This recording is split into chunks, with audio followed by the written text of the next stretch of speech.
ಬಹಳ ಪ್ರೀತಿಯ ಮತ್ತು ಪೂಜನೀಯವಾದಂಥ ಒಂದು ಕಾರ್ಯ ಇಲ್ಲಿ ನೆರವೇರಿದೆ. ನಾವೇನು ಈಗ ಈ ಒಂದು ಕಲ್ಪವೃಕ್ಷಕ್ಕೆ ನೀರು ಹಾಕಿ ಅದಕ್ಕೆ ಗೊಬ್ಬರ ಹಾಕಿ ಉದ್ಘಾಟನೆಯನ್ನು ನಾವು ಮಾಡಿದ್ದೇವೆ.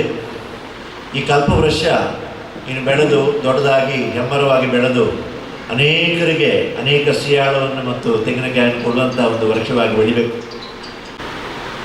ನಾವು ರಾಜಕಾರಣದಲ್ಲಿ ಜನಪ್ರತಿನಿಧಿಯಾಗಿ ತುಂಬ ಕಾರ್ಯಕ್ರಮದಲ್ಲಿ ಭಾಗವಹಿಸ್ತೇವೆ. ಆದರೆ